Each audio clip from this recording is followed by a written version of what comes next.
A California 1981 cold case was finally solved, but the arrest announcement that shocked a community came 35 years too late. On April 11, 1981, the mountain town of Keddie seemed like the safest place on earth. Families left doors unlocked, children played freely in the forest, and neighbors trusted each other completely. Then someone broke into cabin 28 and shattered that innocence forever. Sue Sharp and two teenagers were found brutally murdered. Her daughter Tina, just 12 years old, had disappeared entirely. The killers lived among the survivors, shopping at the same stores, attending the same community events, hiding in plain sight while families grieved and children grew up afraid. Evidence vanished from police files, witnesses stayed silent. Decades passed. In 2016, investigators finally named the murderers, Marty Smartt and Boubede, both neighbors, both dead by then. When the monsters next door escape all earthly punishment, what does justice really mean? Before we get into the story, drop a comment with your country and the time, right now. The evening of April 11, 1981, began like any other in the small mountain town of Keddie, California.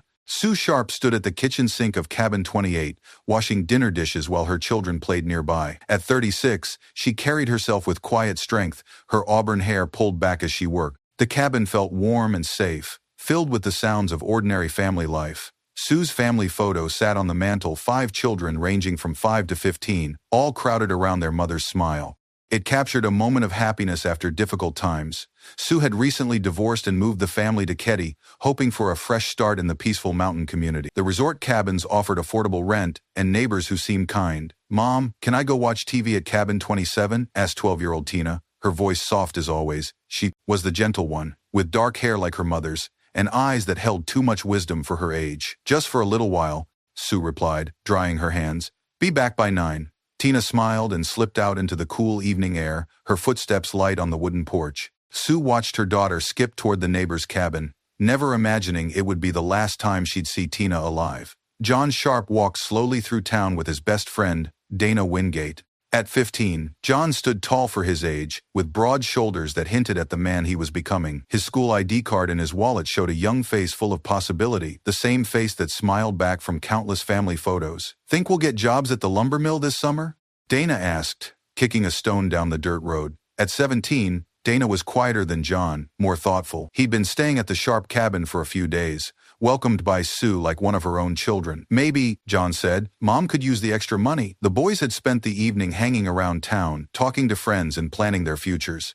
Small town life moved slowly, and they were eager to grow up, to make something of themselves. Neither boy had any enemies. They were well-liked, helpful, ordinary teenagers in a place where nothing bad ever happened. As they approached cabin 28, warm light spilled from the windows. Sue had left a lamp on for them, and they could hear the younger children's voices inside. Home meant safety, family, and the promise of tomorrow. "Your mom makes the best fried chicken," Dana said, grinning. "She likes having you around," John replied. "Says you're polite." They climbed the wooden steps together, 2 young men with their whole lives ahead of them, unaware that someone in the shadows was already planning to take everything away. Night settled over Keddie like a heavy blanket. Inside cabin 28, the 3 youngest Sharp children had been tucked into the back bedroom. Rick, Greg, and little 5-year-old Sheila slept peacefully, exhausted from a day of play. Sue had drawn her daughter Tina's sketch from earlier that day, a simple drawing of their family holding hands under a bright Sunday. In the living room, Sue sat with John and Dana. The teenagers sprawled on the couch, relaxed and content. The television played softly,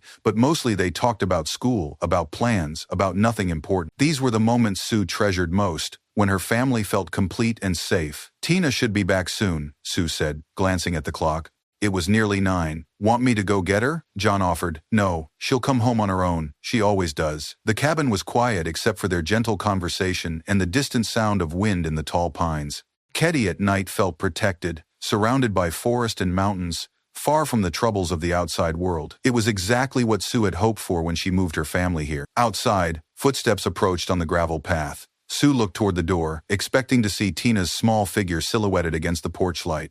Instead, the front door handle turned slowly, deliberately. "Did you lock it?" John asked, suddenly alert. The door creaked open, and 2 dark shapes filled the doorway. Sue's breath caught in her throat as she recognized the visitors. It was their neighbor, Marty Smartt, and his friend Boubede. But something was wrong, very wrong. What happened next shattered the peace of cabin 28 forever. Marty Smartt, a volatile man known for his temper, stepped inside without invitation. Behind him came John Boubede, a drifter with cold eyes and rough hands. In the chaos that followed, Sue, John, and Dana were bound with electrical tape and telephone cord. The broken kitchen knife found later told part of the story, jagged metal that spoke of desperate struggle and unthinkable violence. But the true horror lay in what the evidence couldn't fully explain: how 3 innocent people could be beaten and stabbed while children slept just yards away, how neighbors could commit such brutality against people who had shown them only kindness. Sue fought for her children. John tried to protect his mother. Dana, barely 17, faced death far from his own family's embrace.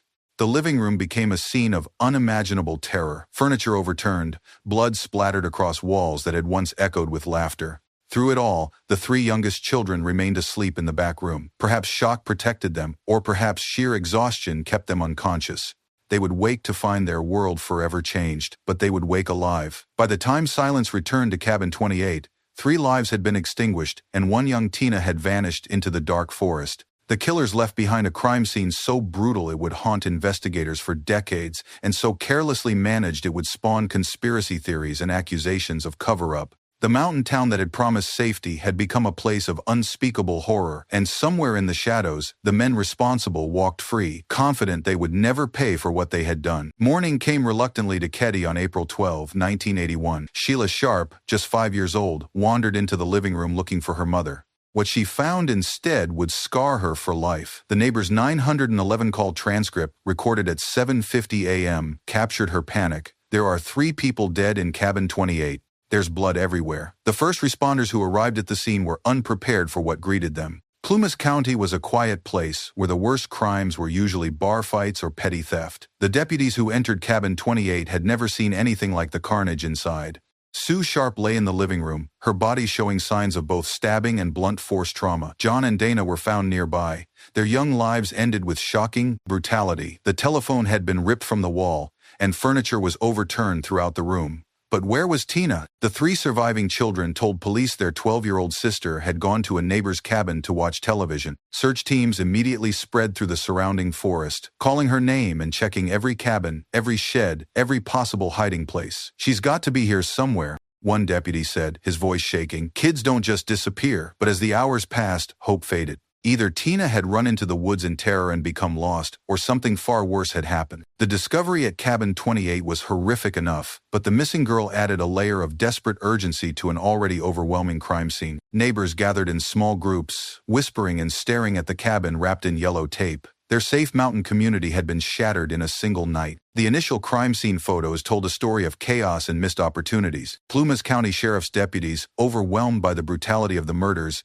made crucial errors that would haunt the investigation for decades. Evidence was mishandled, the crime scene was contaminated, and critical leads were overlooked or ignored. Detective work in rural California in 1981 was far different from the sophisticated forensic investigations of later decades. There was no DNA testing, no computer databases, and limited resources for complex homicide cases. The deputies did their best, but their best wasn't enough. Fingerprints were lifted from various surfaces, but the processing was incomplete. Witnesses weren't interviewed promptly, allowing memories to fade and stories to change. Most damaging of all, key pieces of physical evidence, including a hammer that would later prove crucial, went missing from the investigation files. "We've got 3 dead bodies and a missing girl," Sheriff Doug Thomas told his team. "This is the biggest case we've ever had, and we can't afford to screw it up." But they were already screwing it up. The crime scene had been trampled by too many feet. Evidence was collected haphazardly. Potential witnesses were allowed to leave town without giving statements. The investigation that should have solved the case in weeks instead created a mystery that would last for decades. Years later, when new investigators reviewed the case files,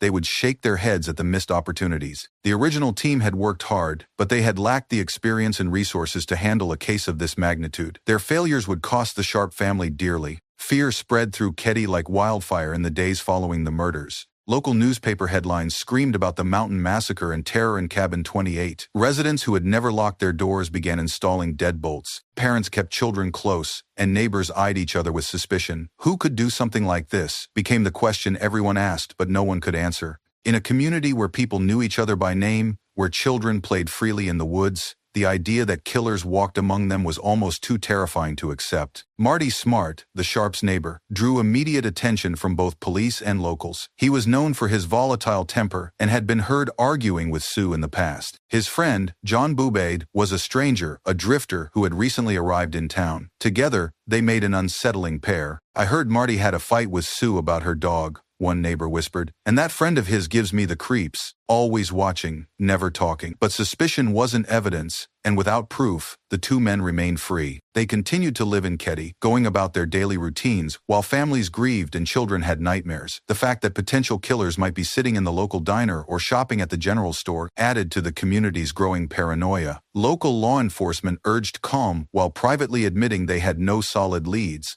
The case that should have been solved quickly was already showing signs of becoming a long, frustrating investigation, and with each passing day, the trail grew colder. Search parties combed every inch of forest around Keddie, looking for any trace of 12-year-old Tina Sharp. Her missing person flyer, a school photo showing a shy smile and gentle eyes, was distributed throughout Northern California. Volunteers checked abandoned cabins, hiked remote trails, and dragged ponds, all hoping to find the girl alive. "She's scared and hiding somewhere," her family insisted. "She'll come home when she feels safe." But as days turned into weeks, that hope began to fade. Tina was a responsible child who loved her mother dearly. She would never willingly stay away so long, not when her family needed her most. The terrible possibility began to take root. Tina hadn't escaped the violence at Cabin 28. She had become another victim. Professional search teams brought in tracking dogs, but the scent trails were cold and confused. Too many people had trampled through the area in the first hours after the murders. Any evidence of Tina's fate had been obscured or destroyed. Local residents joined the search efforts, forming lines and walking shoulder to shoulder through the dense forest. They called her name until their voices were hoarse, checked every hiding spot a frightened child might choose, and prayed for a miracle that never came. The searches continued sporadically for months, but as 1981 turned into 1982, even the most dedicated volunteers began to lose hope. Tina Sharp had vanished as completely as if she had never existed. Her disappearance became another dark mystery layered onto an already unsolvable case. Somewhere in the vast wilderness surrounding Keddie, a little girl's secret waited to be discovered. Summer 1981 brought a suffocating silence to Keddie. The intense media attention faded. Reporters moved on to other stories, and the Sharp family was left to grieve in private. Sue's unopened mail accumulated on the post office counter, bills, personal letters, and subscription renewals for a woman who would never read them. The surviving Sharp children were placed in protective custody, then quietly relocated to live with relatives far from the scene of their trauma. Rick, Greg, and Sheila faced the impossible task of rebuilding their lives without their mother, brother, or sister. They were just children themselves, suddenly orphaned and bearing the weight of terrible knowledge. In the weeks following the murders, well-meaning neighbors had brought casseroles and offered prayers, but the initial wave of community support couldn't last forever. People had their own lives to live, their own problems to solve. The Sharp family tragedy gradually faded from daily conversation, though it never truly left anyone's mind. Local authorities maintained they were actively investigating, but progress was invisible to the public. No arrests were made, no new evidence was announced. The case began to feel like a wound that would never heal, a question that would never be answered. The family members who remained struggled with anger and helplessness. They knew someone in their community had committed these crimes, but the legal system seemed powerless to identify or punish the guilty.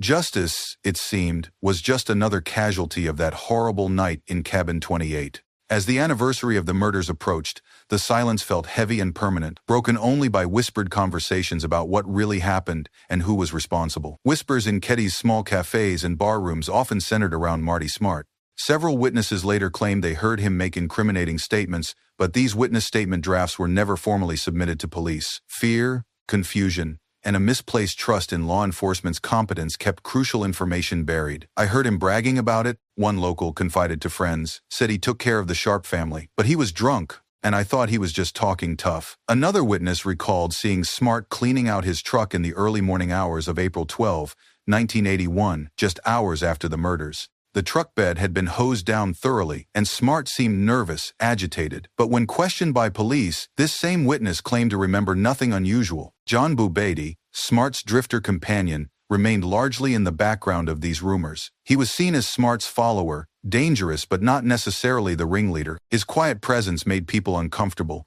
but he rarely spoke enough to incriminate himself in tavern conversations. The problem was that rumors weren't evidence, hearsay couldn't convict anyone, and witnesses who were afraid or uncertain made poor candidates for testimony. The case needed concrete proof, physical evidence, or clear confessions, none of which seemed to exist. Local law enforcement grew frustrated with the abundance of whispered accusations and the shortage of actionable leads. They knew the community suspected Smartt and Boubede, but suspicion alone couldn't build a prosecutable case. Without evidence, even the most likely suspects remained untouchable. The investigation continued to spin its wheels while the real killers walked free in plain sight. Critical evidence began disappearing from the investigation files with disturbing regularity. The missing evidence log eventually grew to include key items that could have solved the case: blood samples, fingerprint cards, witness statements, and photographs. Most significantly, a claw hammer that had been documented at the crime scene vanished completely from police storage. How do you lose a murder weapon? Family members demanded,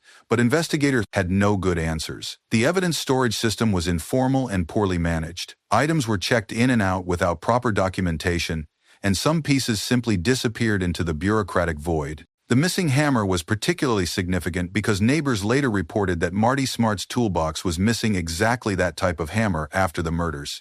When questioned, Smartt claimed he had loaned it to someone and couldn't remember who. The timing was suspicious, but without the original hammer, police couldn't make the connection. Other lost evidence included photographs of potential footprints outside cabin 28, blood samples from the scene that could have provided more detailed analysis, and recorded interviews with witnesses who later recanted their statements or became unavailable for follow-up questioning. Each missing piece represented another door closing on the investigation. Defense attorneys later argued that the mishandled evidence made it impossible to build a reliable case against anyone. The prosecution's job became exponentially harder with every lost photograph, every misfiled report, every vanished piece of physical proof. Families of the victims watched their chances for justice literally disappear into filing cabinets and storage rooms that seemed designed more for losing evidence than preserving it. 3 years after Tina Sharp vanished, campers in Butte County made a grisly discovery 50 miles from Keddie. A small skull, partially buried and weathered by years of exposure, was found in a remote area that search teams had never explored. The coroner's report from 1984 confirmed everyone's worst fears. The remains belonged to 12-year-old Tina Sharp. The discovery brought fresh grief to a family that had never stopped hoping for their little girl's return. For 3 years, they had clung to the possibility that Tina had somehow escaped, that she was alive somewhere and would find her way home. The skull in Butte County ended those dreams forever. Forensic analysis of the remains was limited by 1984 technology, but investigators could determine that Tina had been killed shortly after her disappearance. The location where she was found suggested her killers had transported her body far from Keddie, possibly to prevent its discovery. Why would someone take her so far away? Family members asked. The answer seemed obvious. Whoever killed Tina wanted to ensure she would never be found. The remote location in Butte County was chosen specifically to hide the evidence of their crime. The discovery of Tina's remains eliminated any remaining hope that the murders had been random acts by passing strangers. Local people had committed these crimes, people who knew the area well enough to find such an isolated burial spot. The killers weren't outsiders, they were neighbors. Fresh grief flooded through the Sharp family and the Keddie community. The little girl who had gone to watch television at a neighbor's cabin would never come home. Her childhood drawings and bright smile existed now only in photographs and memories. By the late 1980s, the Keddie murders had joined the ranks of America's most famous unsolved cases. The dusty case file box sat in storage, growing thicker with dead-end leads and false confessions, but no closer to resolution. Occasionally, a new detective would review the evidence, hoping fresh eyes might spot something previous investigators had missed. Television crime shows featured the case periodically, keeping it in public consciousness but offering no new solutions. The story had all the elements that fascinated viewers: a brutal triple murder, a missing child, and suspected killers who lived freely in the community. But entertainment value didn't translate to answers. The Sharp family members who survived struggled to move on with their lives, while justice remained elusive. They had been children when their world exploded, and now they were adults carrying invisible scars. Some preferred not to discuss the murders at all. Others became advocates for cold case investigation and victims' rights. Local law enforcement changed over the years, with new sheriffs and new deputies inheriting the unsolved case. Each new administration promised to take a fresh look at the evidence, but the same problems remained: missing evidence, unreliable witnesses, and suspects who had long since died or disappeared. The case seemed destined to join the permanent collection of unsolved mysteries, filed away and forgotten, except by those it had touched most deeply. Police departments had limited resources and numerous active cases that took priority over cold investigations. The Sharp family's tragedy was becoming history rather than an ongoing investigation. Time, it seemed, had defeated both justice and truth. The surviving Sharp children grew into adults shaped by trauma they barely understood. Therapy session notes from their adolescent years documented nightmares, survivor's guilt, and a persistent fear that their family's killers remained free and unpunished. Rick, Greg, and Sheila carried the weight of being the only witnesses to survive, even though they had slept through the violence. Sheila, the youngest, struggled most with the memory of discovering the bodies. At 5 years old, she had been too young to understand what she was seeing, but old enough to be forever marked by the horror. As she grew up, she battled anxiety and depression, always looking over her shoulder for dangers that might never come. Rick and Greg dealt with their trauma differently, but both men found it difficult to trust others or form lasting relationships. How could you believe in safety when your own home had been violated so completely? How could you trust neighbors when your family's killers might be people you saw at the grocery store? The brothers eventually left California entirely, seeking distance from the place that held such terrible memories. They built new lives with new identities, trying to escape the legacy of being the Sharp boys, the children who survived the Keddie murders. But geography couldn't heal the wounds left by that April night. All three siblings shared a common hope. Someday, their family's killers would be caught and punished. They had grown up waiting for justice, and as adults, they continued to wait. Phone calls from investigators brought both hope and disappointment, as each new lead seemed to fade into nothing. Their survival came with a price, the lifelong burden of wondering why they were spared when others weren't. Keddie itself became a town divided by whispers and suspicions. Anonymous letters to police periodically surfaced, usually accusing specific residents of involvement in the murders. Some letters claimed to have additional evidence, others simply repeated old rumors. Most led nowhere, but they reflected the deep fractures in the community's trust. Local businesses suffered as tourism declined. Who wanted to vacation in a place known for unsolved murders? The Keddie resort struggled to attract visitors, and eventually many of the cabins fell into disrepair. Cabin 28 itself was demolished, but the lot remained empty, a painful reminder of what had happened there. Longtime residents found themselves under suspicion simply because they had lived in Keddie during 1981. Newcomers were viewed with distrust, and anyone who asked questions about the murders was regarded as suspicious. The community that had once been close-knit became guarded and paranoid. "You never know who you're really talking to," became a common sentiment. If killers could live among them undetected for years, how could anyone be trusted completely? The social fabric of the town had been torn and never properly repaired.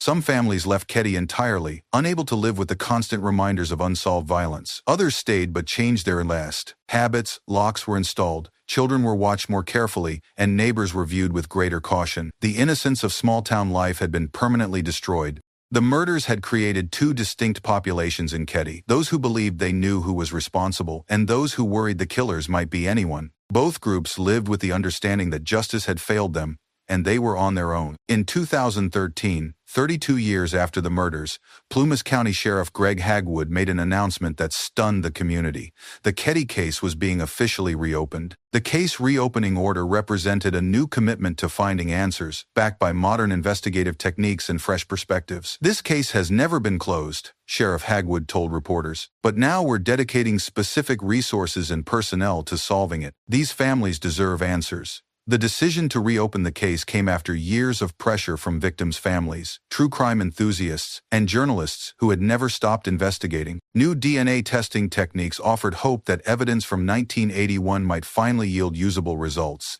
Computer databases could cross-reference information in ways that weren't possible in the early 1980s. Detective Mike Gamberg was assigned to lead the new investigation. Unlike the original investigators, Gamberg had access to decades of technological advancement and investigative experience. He also brought a crucial asset. He had no emotional attachment to the earlier investigation and no investment in protecting previous conclusions. "We're starting fresh," Gamberg announced. "Every piece of evidence will be re-examined. Every witness will be re-interviewed. We're going to solve this case." For the surviving Sharp family members, the announcement brought a mixture of hope and skepticism. They had been disappointed too many times to allow themselves complete optimism. But for the first time in decades, someone was actively working their case again. The community watched with cautious interest, wondering if modern technology could finally answer questions that had haunted them for over 30 years. Detective Mike Gamberg's team began systematically reviewing the case files, and what they found shocked even experienced investigators. A recovered audio tape, misfiled and forgotten since 1981, contained a recording that previous investigators had either overlooked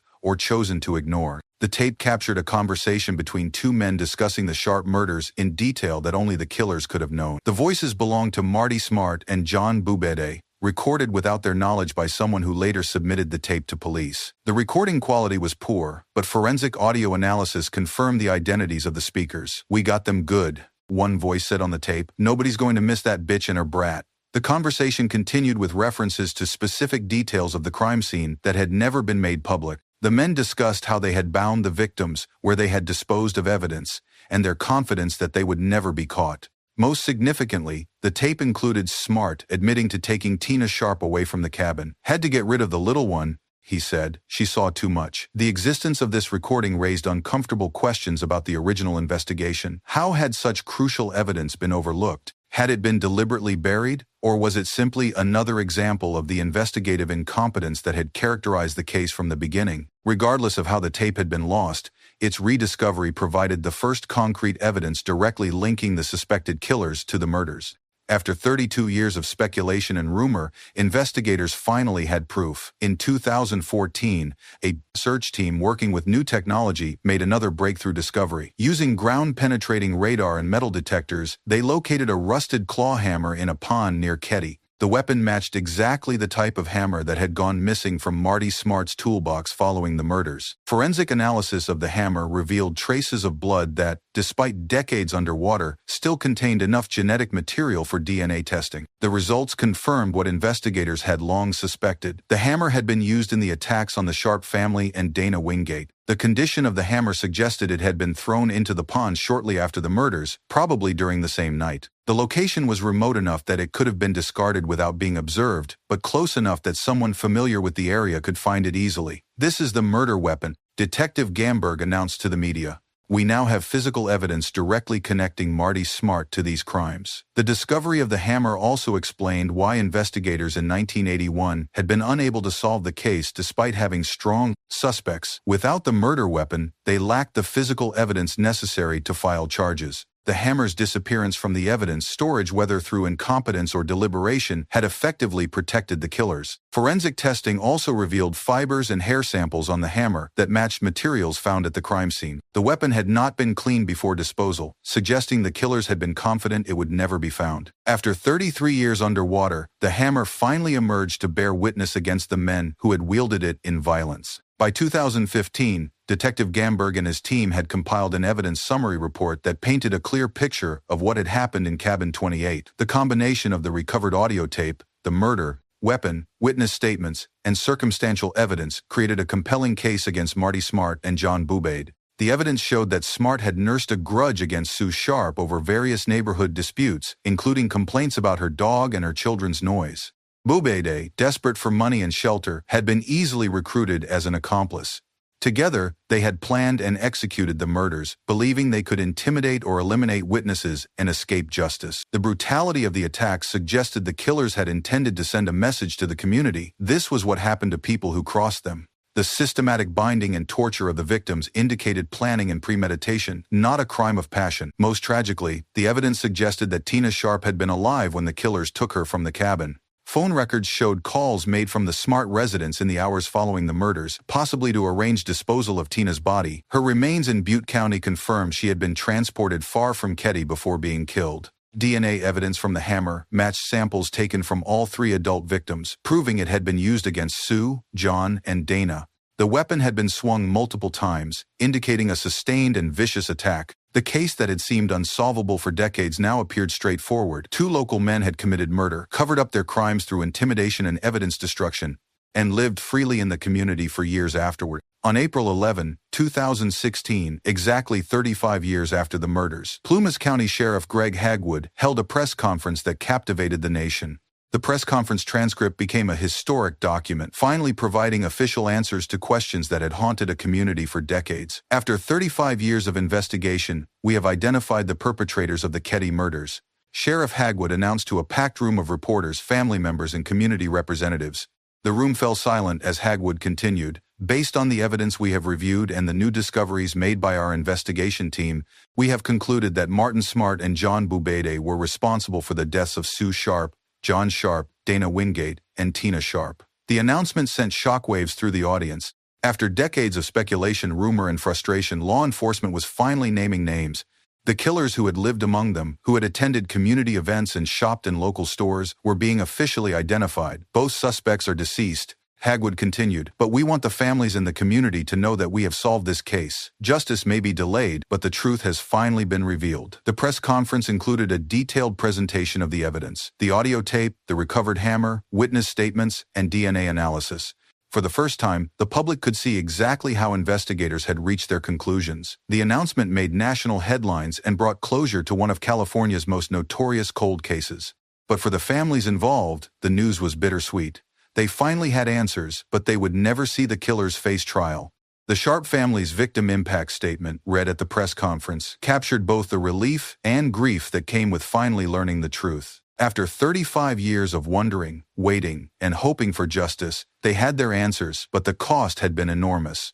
We always knew someone in our community had killed our family, the statement read. Living with that uncertainty, wondering if we would ever know the truth, has been a burden beyond description. Today we finally have that truth, even though we will never have complete justice. The surviving Sharp siblings, now adults with their own families, struggled to decide every 2.9 process the news. They had grown up knowing their family's killers were unpunished, but somehow having official confirmation felt both validating and devastating. Their childhood fears had been correct, the monsters were real, and they had lived freely while their victims' children grew up in fear. We're grateful to finally know what happened, Sheila Sharp told reporters. But we're also angry that it took 35 years and that the men who destroyed our family never faced consequences for what they did. The family statement also addressed the broader impact of the murders. Our mother, brother, and sister were not just statistics. They were real people with hopes and dreams and people who loved them. Sue was a devoted mother trying to build a better life for her children. John was a teenager full of plans for the future. Tina was just a little girl who loved to draw and trusted everyone she met. The words carried the weight of decades of grief, finally given a voice in an official forum.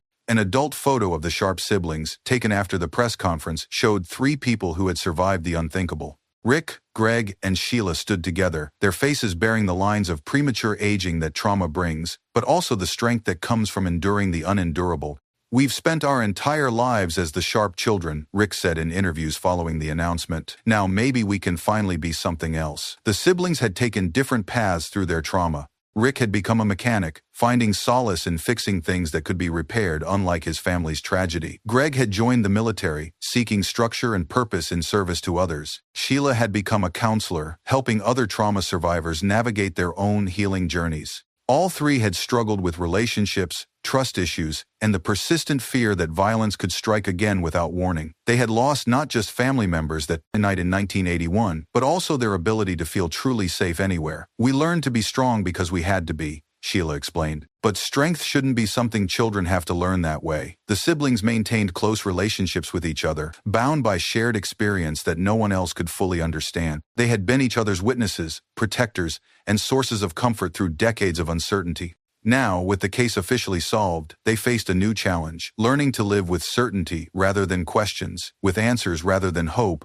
with grief that was finally validated but would never be completely healed. The community of Keddie began its own process of reckoning with the truth about the murders. A memorial plaque was installed at the site where Cabin 28 once stood, finally providing an official acknowledgement of what had happened there. The simple bronze marker listed the names of the 4 victims and the dates of their deaths, serving as a permanent reminder of lives lost. Local residents struggled with conflicting emotions about the case's resolution. Relief that the mystery was solved mixed with anger about the decades of wasted time and misdirected suspicion. Many people had lived under a cloud of fear and mistrust that could have been lifted much earlier if the investigation had been handled properly. We spent 35 years looking at our neighbors differently, one longtime resident said, wondering if they could be killers, wondering if we were safe. That kind of fear changes a place forever. The revelation that both suspects were long dead brought its own complications. There would be no trial, no opportunity for victims' families to confront their tormentors, no public process of justice that might have helped the community heal. The killers had escaped earthly consequences entirely. Some residents felt vindicated, their suspicions about Smartt and Boubede had been correct all along. Others felt betrayed by law enforcement agencies that had failed to solve solve such a solvable case for decades. The mishandled evidence and investigative errors had cost the community its sense of safety and trust. The memorial plaque became a place where people could finally grieve properly, knowing the truth about what had happened and who was responsible. It marked not just the deaths of 4 innocent people, but also the end of a community's long wait for answers. Today, the Keddie murders case stands as both a cautionary tale and a success story in the annals of cold case investigation. The updated cold case database entry shows how modern technology and dedicated investigators can solve even decades-old crimes, providing hope for other families still waiting for justice. Detective Mike Gamberg's thorough reinvestigation became a model for how cold cases should be approached. His team's willingness to question previous conclusions, their use of advanced forensic techniques, and their commitment to the victims' families demonstrated that justice, while sometimes delayed, is not always denied. The case has influenced modern police investigation protocols, particularly regarding evidence storage and management. The missing and mishandled evidence from the original investigation serves as a stark reminder of how crucial proper procedures are to successful prosecutions. For the true crime community, the Keddie murders represent both the frustration of delayed justice and the satisfaction of ultimate resolution. The case continues to be studied by investigators, journalists, and amateur detectives as an example of how persistence in modern technology can breathe new life into cold cases. The Sharp family continues to advocate for other victims' families still waiting for answers. Their decades-long ordeal, while painful, has given them unique insight into the importance of never giving up hope for justice. The cabin where the murders occurred is gone, but the truth of what happened there has finally been preserved for history. 4 innocent people died on that April night in 1981, but their memory has been honored by the eventual revelation of who took their lives and why. In the end, the Keddie murders remind us that some truths are too important to stay buried forever.